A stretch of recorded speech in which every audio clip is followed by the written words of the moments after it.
We see the story of Jesus going to the cross, and everything seems to kind of be hand in hand. And then there's this one character that seems to interrupt the narrative. His name's Barabbas. We don't even know much about him except that he's a murderer, a leader of an insurrection, a rebel. And why he's even mentioned, sometimes I'm not so sure. It's like, what? This is about Jesus going to the cross.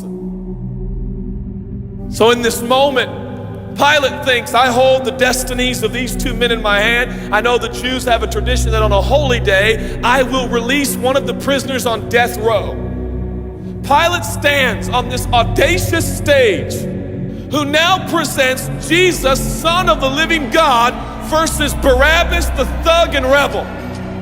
He says, all right, who do you want? This is blasphemy. This has gone too far. There's no comparison. This is a rightful prisoner, a man who should be on death row. He's a rebel against Rome. He leads a rebellion. He murders people. He's a bad man. He's a thug and he's a crook. He deserves the chains and he deserves the crucifixion. Jesus, what has he done but heal, restore, deliver, set free, open blind eyes, open deaf ears, heal the lame and the leper? What has Jesus done? Who do you want? We want Barabbas. Yeah, give us Barabbas.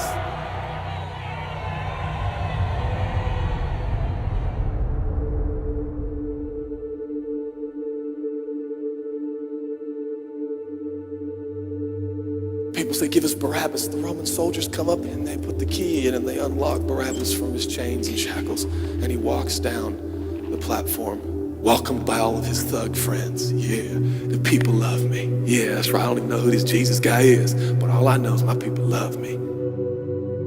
There seems to be no conscience in Barabbas. There's no record of him turning to Jesus and saying, I owe you everything now, for you have set me free. No, I don't see any of that in Barabbas. And God knew that. Jesus stood there, silent, for he knew the will of the Father. He said, it's fine, Father. Let him have Barabbas. For Jesus knew that the Father would have to treat Jesus like Barabbas so he could treat Barabbas like Jesus. Barabbas thought it was the people that set him free. No. It was the love of the Heavenly Father. When I look at the story, I realize who Barabbas really is. That's me. That's you. That's us. And I was reading this the other day, and I felt God speak to me. I love Barabbas. I love him. But God, he's bad, man. I love him. And I wanted him to go free. But didn't you know that he probably would have never acknowledged the free gift? Yeah, but I love Barabbas. While we were still sinners, Christ died for us. God sent his Son for Barabbas, even the one he knew would walk away from Jesus and his free gift and never come back. He loves him. And the nerve, the gall, and the audacity of believers to think, I got saved by grace, but now that I'm in this deep, dark place of bondage, I better work hard to get myself out. What? That's the opposite of the gospel. Are you bound? Are you held under the power of this temptation, this sin? Do you feel like it's controlling you? What are you gonna do? I'm gonna shake myself free. Stop it! No, you won't.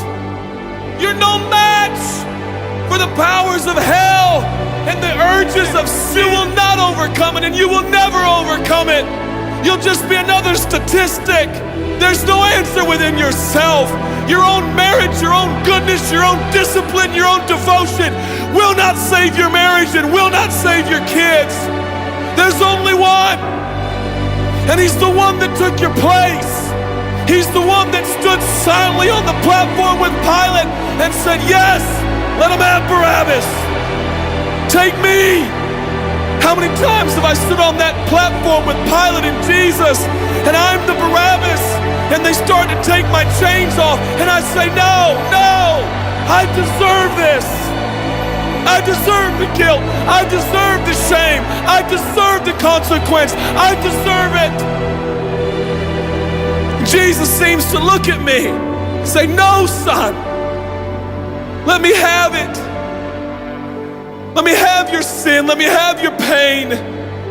No, God, I did it to myself. I deserve it. My marriage won't make it. This is what I deserve. I deserve divorce. I deserve poverty. I deserve sickness. I deserve it all. No!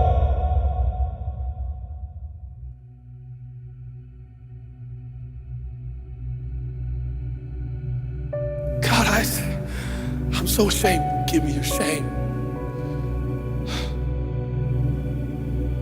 But God, what if I do it again? I'll still be here. Oh, God, I don't want to hurt you. I love you. I don't want to do this anymore. Give me your sins, son.